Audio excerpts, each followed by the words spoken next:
Ladies and gentlemen, welcome here to the main event DFS. My name is Adam Kohn. I am your host. And today I'm going over some of my season-long draft strategies, and I am going to be doing a mock draft here on this podcast episode, or video, whatever you would like to call it. I'm calling it a podcast. I'm going to go over some draft strategies, some of the draft strategies that I'm going to be employing. And like I said, so I'm using here the Sleeper app, or I'm doing it on desktop here. So I'm going to be going and drafting on Sleeper. Sleeper is an awesome platform. Hashtag not a sponsor. And I'm going to be doing just a standard 10-team mock draft. It's going to be full point PPR. And I am doing no third round reversal, none of that. 2 minutes per time. Roster setting: 1 quarterback, 2 running back, 2 wide receiver, a tight end, 2 flex, a defense, no kicker, and 7 bench spots. And draft order, I'm going to randomize. And I get spot 8 again. I did that before the podcast, and I still get spot 8. So I am going to be drafting from the 8th spot. Now, since I'm drafting from the 8th spot, I'm just going to turn off my notifications here so I don't get it on my phone so it doesn't buzz in the background. Alright, so what I want to do before I even start this draft, some of my draft strategies heading into season-long drafts only. Again, this is season-long, this is not best ball. You have to understand and play to the context of your league. Right? So, like, you can listen to my boy Matthew Berry. I've met him in person a few times. He is an awesome person. His content is fantastic, as always. The godfather of the fantasy football industry. He's an awesome dude. Check out his draft day manifesto and check out his preseason love-hate article. His draft day manifesto is an article he works on every single year and puts a lot of time into it. He tells over strategies and stuff and just things to go over. And his preseason love-hate, guys that he's on, that he likes at their current, loves over their current draft position, and guys that he hates, but it's not so much hate. It's guys that he doesn't like at their draft position. And things like that. Go check out those 2 articles. You can check out the fantasy footballers. You can check out my boy, who I've been using his package for the last 2 years, and he's an awesome dude. You can go check out Nelson Souza over at FTN Fantasy. So shout out to my buddy Nelson. His mentorship package has been amazing. He's an amazing guy, an amazing dude. And Nelson is someone that you can trust. He is a high-stakes, season-long fantasy football expert. He is one of the best, if not the best, in high-stakes season-long fantasy football. So he's a high-stakes, season-long fantasy football player. I mean, he's in all the NFFCs, the FFPCs, the championships, all of it. He's playing for a lot of big money, usually. So again, playing for a lot of big money. He's a high-stakes player. So go check out Nelson's stuff over at FTN Fantasy. That's where he is this year. He's got some great stuff going on over there. His fade list is worth the price of the mentorship package alone. Let alone from the knowledge you're going to be getting from Nelson on a week-to-week basis. His rankings are top-notch, and he's an amazing person. Go check out Nelson Souza, Matthew Berry. The fantasy footballers all have great content. The fantasy footballers UD Kid put a lot of time into. These are just some places. I know you're here for the DFS side of things, but this is just a little one-off season-long podcast I wanted to do for everybody as we're approaching draft weeks. The last week of August and the first week of September and second week of September as well. A lot of drafts are going to be happening right before the season starts. And I want to get some content out there. Because I approach things from a little bit differently than maybe some others do. Alright, so there are several draft strategies. There's best player available. There's you want to go core on running back. You want to go 0 RB. You want to go modified 0 RB. I personally do not like 0 RB. I don't...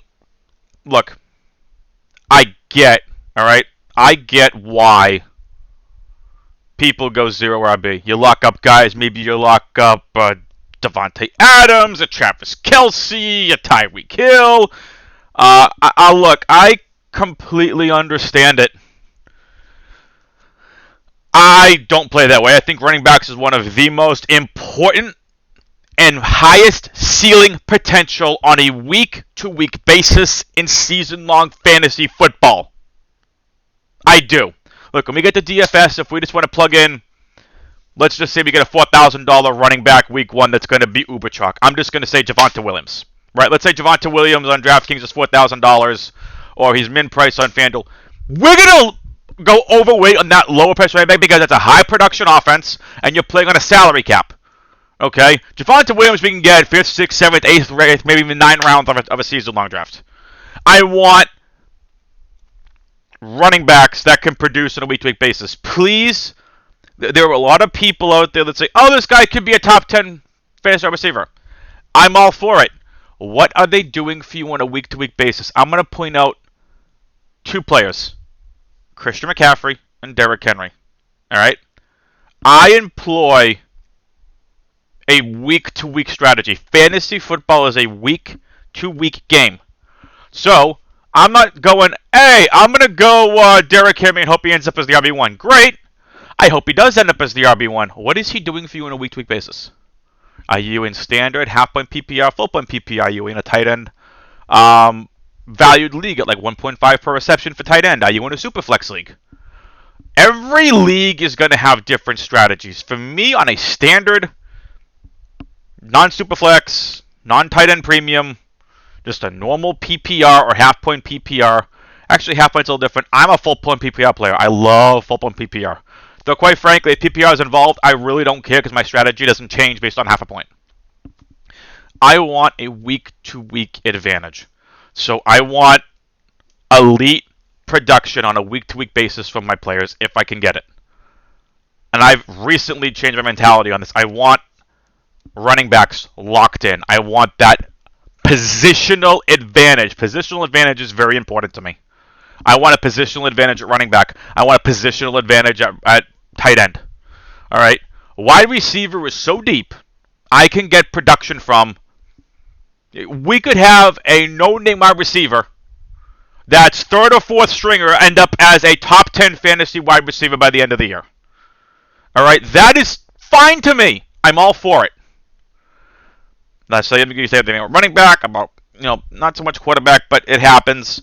Maybe you could say about a tight end. Look. And as I'm recording this podcast, it has been confirmed that Baltimore running back J.K. Dobbins has suffered a season-ending injury. It is a torn ACL. J.K. Dobbins is out for the season, which is a bummer. Baby, I was a big fan of his coming out of college. So we'll be talking about Gus Edwards in this mock draft as well. So, look, I want a positional advantage on a week-to-week basis. What is going to give me the best floor and ceiling combined on a week-to-week basis to win my week-to-week matchup?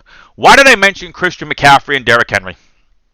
Christian McCaffrey is someone you can go to and not have to think about. He's going to give you positional advantage at running back in both the running game and the passing game. You don't have to worry about him on a week-to-week basis. Does anyone remember Derrick Henry's breakout year? We all drafted him. I drafted him. Starter. Didn't do anything. You know when he did stuff? Fantasy playoffs. Do you know where a lot of his production came from? Probably about 70% of his production came from that ended him as a top 10 fantasy running back that year. It came in a 4-week span, I think, if I remember correctly. What did he do for me on the other weeks? Yes, you had him on your roster, great, but you weren't able to count on him on a week-to-week basis.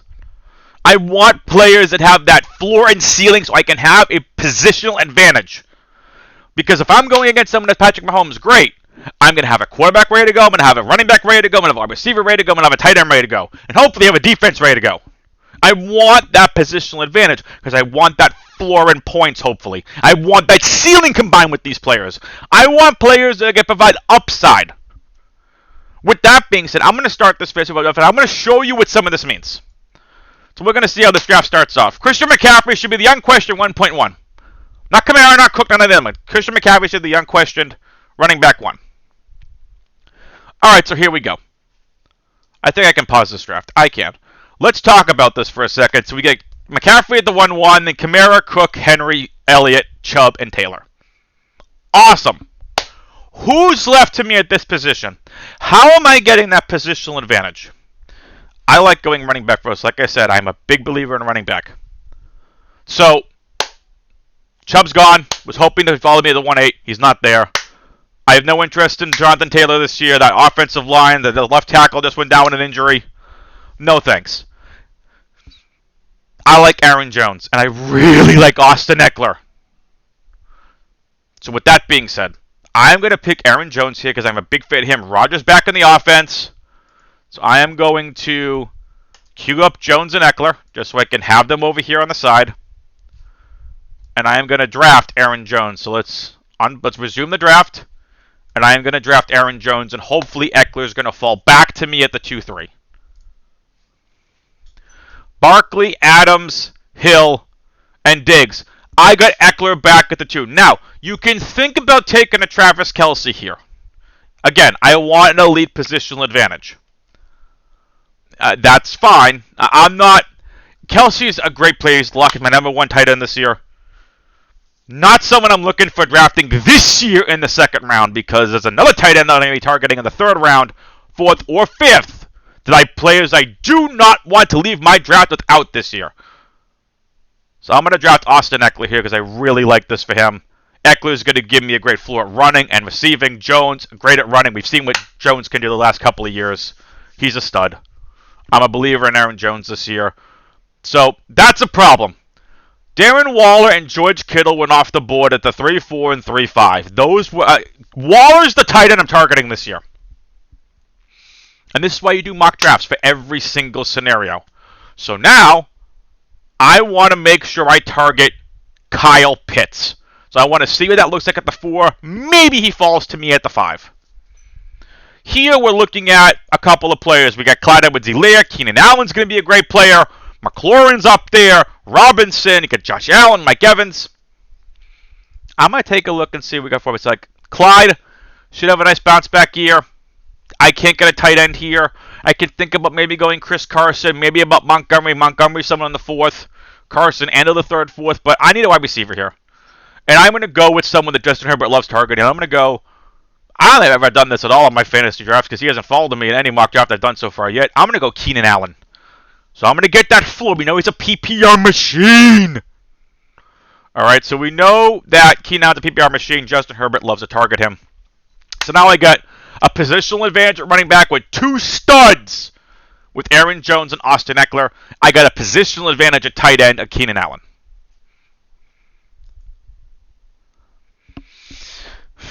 Kyle Pitts' ADP right now is 40.3.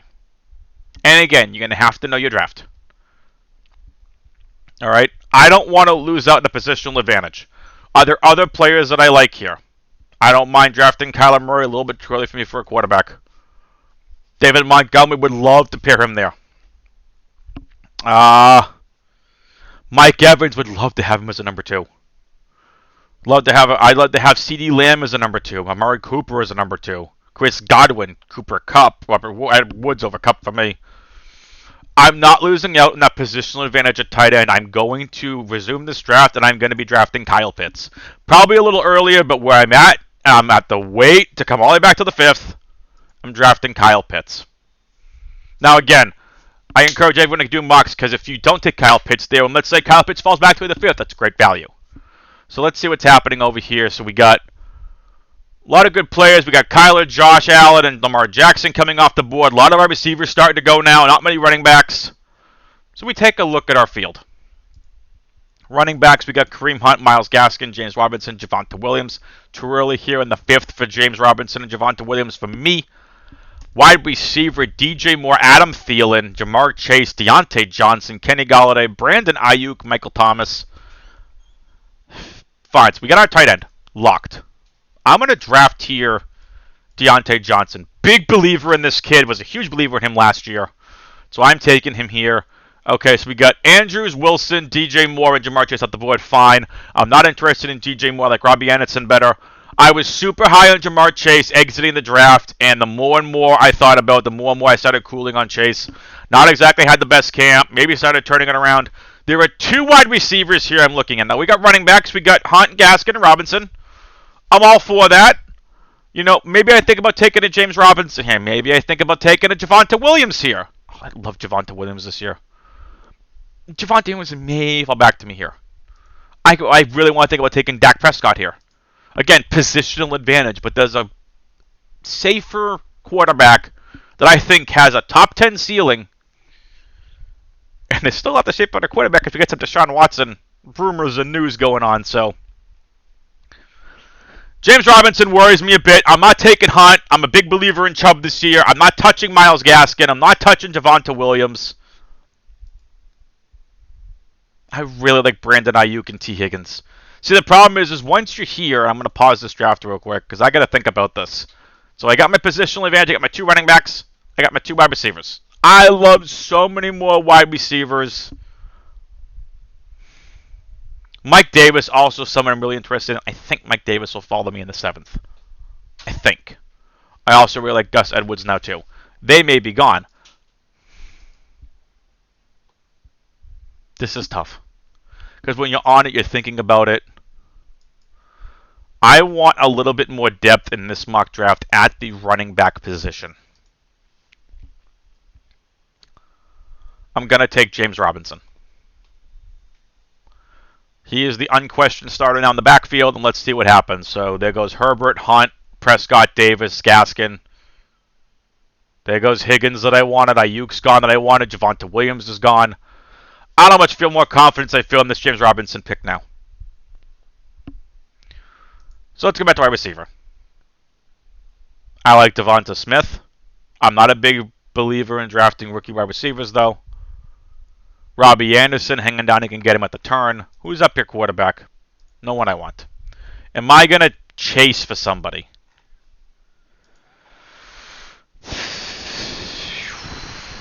Maybe.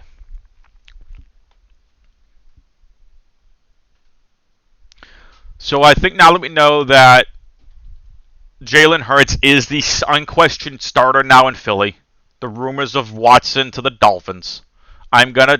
This is not something I typically do, but I'm going to take the upside of Devonta Smith. So there goes Juju, Beckham, got it, and Rodgers. Great, I got my pick. I am going to come back around here. Still no running backs I like at this point.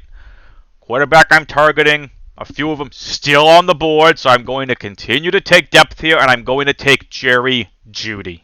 Jerry Jeudy, somebody that I think is going to be a little better than Sutton this year. I was higher on Sutton than Jeudy to start. I am going to take Jeudy over Sutton, especially now we know Bridgewater is the starting quarterback. And coming back around to me here, you see the players that have gone off the board. And now the wide receiver that I really wanted to target is here. Robbie Anderson in the 9th. Love that value for him. We do lose quite a few decent running backs that I really like this year in Michael Carter and Damian Harris. I'm taking some safety, and I don't want to own both Green Bay running backs, though. I forgot I have Aaron Jones in this draft. So what I am going to do here is I'm going to take the upside of Zach Moss. Not someone I like to force target here, but I'm going to take the upside of Zach Moss here. And hopefully the quarterback I want still comes back. I need to say he does not. So I was targeting Ryan Tannehill. Someone I love this year. So again, you can see, because I went James Robinson here, I did not go Dak. Because I didn't go Dak, I lost out on Dak and I've lost out on Tannehill. A lot of great quarterbacks. I love Hurts, I love Burrow, and Trey Lance. I'm going Jalen Hurts. I'm going to stack him with Devonta Smith, not someone I typically do. But coming back around, I got Hurts, and I'm taking Trey Lance. Someone that could be a league winner. Someone that can end up as the quarterback 1. Or at least a top 5 fantasy quarterback this year. Trey Lance is an amazing talent. And so this was 4 days ago via RotoWire. We still have no idea who Kyle Shanahan is starting a quarterback. I like Trey Lance. And I think at some point this year he starts. So I'm going to take the upside of Trey Lance, and I'm a believer in Jalen Hurts. Joe Burrow's injury worries me a bit, but Hurts was still there, so I'm taking Hurts. A lot of defenses you see already coming off the board. There's a defense that I think should be number 1 overall, the New England Patriots. Gets me again that positional advantage. So we have 2 more spots to fill out our roster. Let's take a look at our team real quick. Jalen Hurts a quarterback with Jones and Eckler, Keenan Allen, Deontay Johnson, Kyle Pitts. Advantage, double advantage here at running back. Advantage with Keenan, the upside of Deontay Johnson. The floor of Jalen Hurts is rushing, and the upside of what Hurts can do as a top 10 fantasy quarterback. Kyle Pitts the advantage at tight end. James Robinson was a little risky pick. I don't think he's going to have anyone in the volume he had last year. You also got Devonta Smith with the upside of him. Jerry Jeudy I love this year. Robbie Anderson I love this year. I could go Allen, Johnson, Jeudy, Anderson if I wanted to. Zach Moss has got upside. Trey Lance has got upside. We got a couple more spots to fill out. So let's fill them out. The spots we are going to fill out here. I'm going back to running back, and I'm taking Jamal Williams. Jamal Williams is someone that is going to have a massive amount of value in Detroit. We know he's known as a pass-catching specialist. So we're going to get that pass-catching upside of Jamal Williams. Tony Pollard, also someone you want to keep in mind in target. Corey Davis. Rashad Bateman's already off the board. Chuba Hubbard, if anything happens to Christian McCaffrey, is going to be an amazing player. People forget that this kid was hyped up. And I'm going to take some more safety here and Ramondre Stevenson. Ramondre Stevenson, if anything happens to Damian Harris, I think has a chance to be a top 20 fantasy running back. And we see here going into the 16th round, I've got a ton of wide receivers. I got some backup running backs that have upside. I got my quarterbacks. You know, we take a look at what's left. I don't typically draft the backup tight end. I like Adam Troutman. The injury worries me. We get Devontae Parker, Cole Beasley, Rondell Moore. Marquez Callaway shouldn't be here, so I'm taking him. Should be the number one receiver in New Orleans this year, at least until Michael Thomas comes back. So, look, I like this roster. I can't raise it any higher. So, the roster here consists of Jalen Hurts at quarterback. I like that. We know what we saw last year with Hurts. I think he's a better passer people give him credit for. I think he's a great runner. He's a great game manager. I like Jalen Hurts. A little bit more risky, in my opinion, but I like the Jalen Hurts pick, especially because I got Trey Lance backing him up, and if anything happens with Trey Lance, is named the starter. Trey Lance is my starter, most likely. Aaron Jones, Austin Eckler, double positional advantage at running back. Keenan Allen, positional advantage at wide receiver. Volume passer, we know can get touchdowns. Deontay Johnson can stretch the field and get touchdowns. Positional advantage, kinda. I'm a big believer in the kid. I'm right back on right back on that train this year.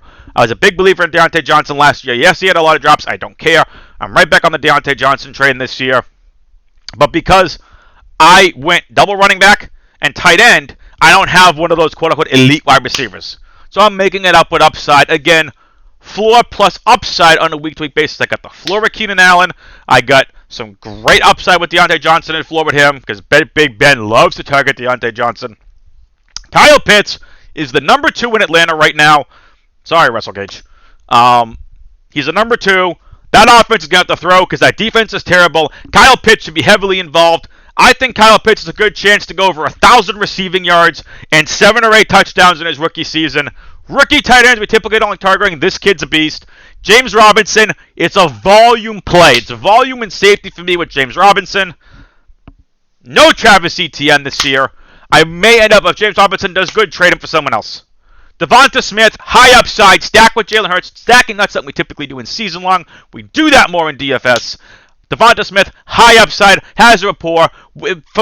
From what I've heard from other analysts, looks like the best wide receiver already out there. I got a positional advantage at defense now on a week-to-week basis again with the New England Patriots. People forget we had, I'm a Patriots fan, so we had 7 COVID opt-outs last year, including our I'm going to call him this, our Luke Kuechly in Donta Hightower.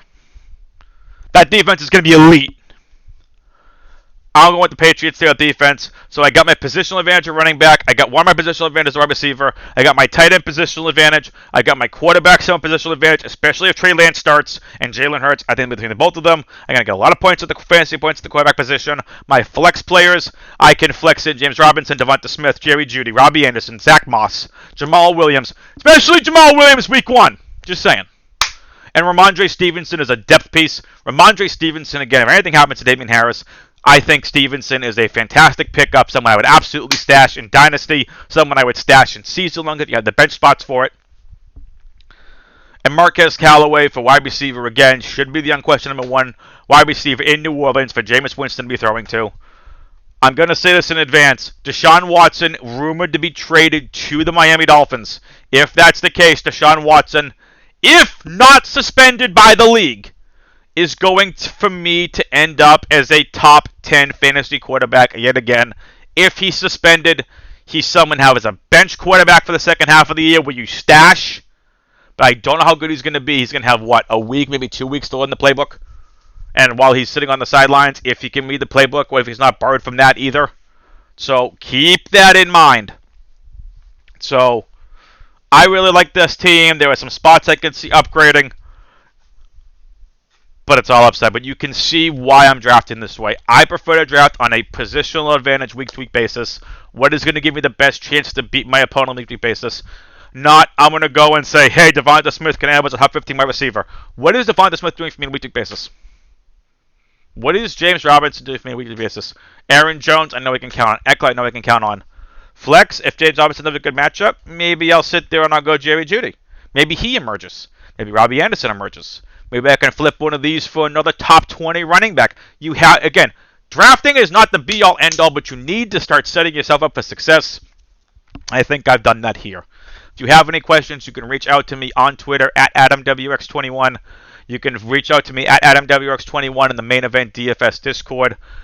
Be on the lookout. I will have Week 1 fantasy content for NFL coming out very, very soon. Look for that probably early in Week 1. I will not have content most likely for the showdown game, for the opener game. I think it's the Cowboys and the Chiefs.